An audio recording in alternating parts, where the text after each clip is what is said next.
Hadhihi sariyah allati raddat 'alal musalli. Ini adalah tiang yang dulu pernah menegur atas orang yang sedang sholat di dekatnya. Kenapa? Waktu itu ada orang yang sholat di dekat tiang ini, kemudian dia baca surah Al-Quran, ternyata bacanya salah. Ditegur sama tiang ini. Ditegur sama tiang ini bahwa ayat yang kamu baca itu salah, yang benar itu begini. Bagaimana sikap kita? Sikap kita adalah sepanjang apa yang dilakukan oleh para habib itu sesuai dengan Al-Quran dan Sunnah Nabi, maka sepanjang itu pula kita mengikutinya. Tetapi sepanjang itu keluar dari Al-Quran dan Sunnah Rasulullah SAW, tidak ada kewajiban kita untuk mengikutinya atau mempercayainya.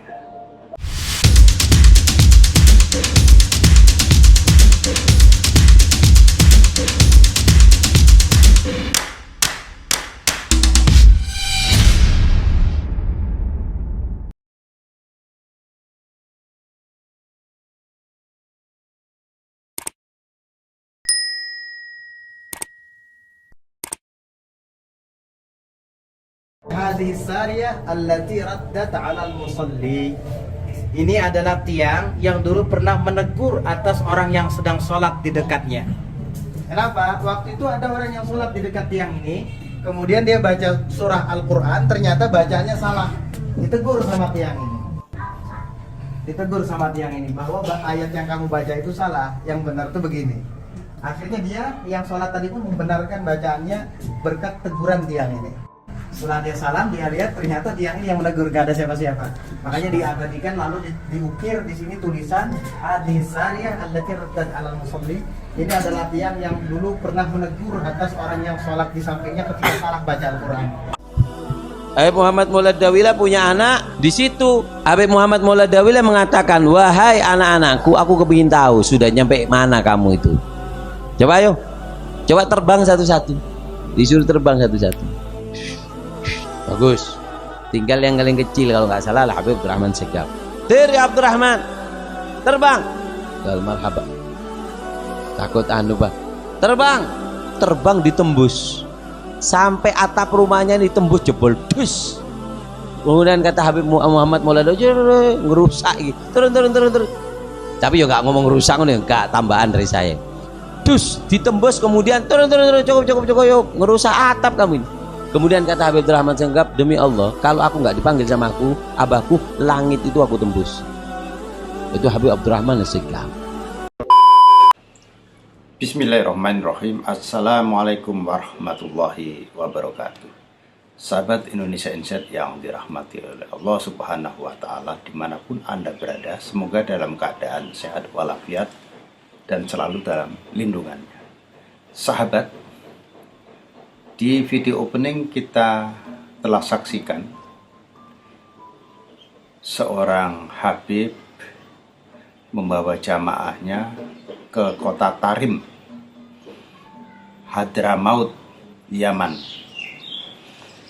Dan di sana sang habib mengatakan bahwa ada tiang di mana tiang itu bisa berbicara. Bahkan tiang ini pernah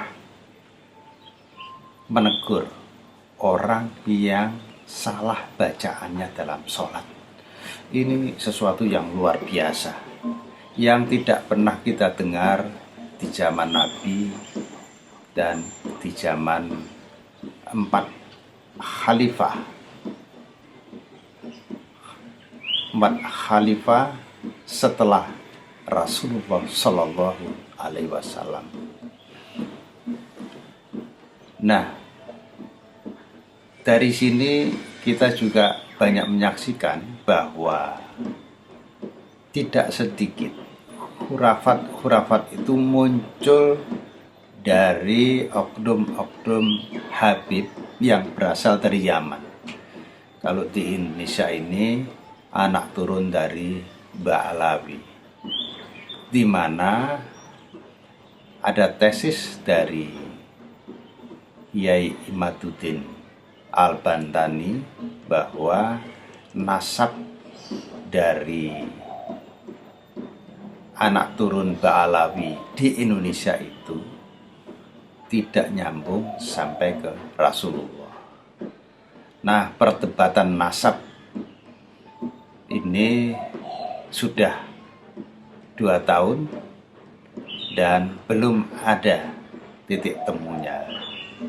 Masing-masing pihak punya argumen dan alasannya sendiri. Nah, kita tidak memasuki ranah perdebatan nasab ini karena sebenarnya kalau para habib itu mau dites DNA, urusannya sudah selesai. Persoalannya kan mereka tidak mau untuk dites DNA-nya.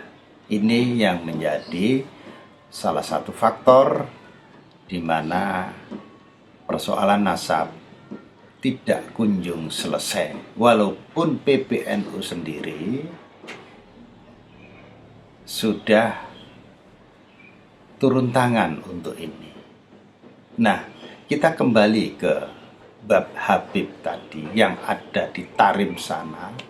Tarim itu sebuah kota di mana sedikitnya ada 365 masjid di kota itu, dan kota Tarim dikenal sebagai kotanya wali.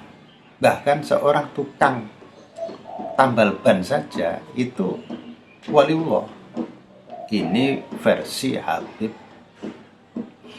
yang tadi Yaman itu. Nah, saudara, khurafat-khurafat yang dimunculkan oleh para Habib yang asal Yaman ini tidak hanya sekedar itu, banyak sekali. Ada yang sekian tahun tidak pernah tidur. Ada yang mengatakan bahwa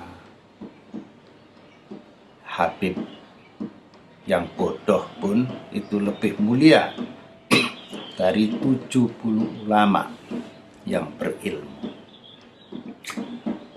Dan masih banyak lagi khurafat-khurafat yang muncul, di mana anak turun dari Ba'alawi ini bisa tembus ke langit untuk menunjukkan kewaliannya.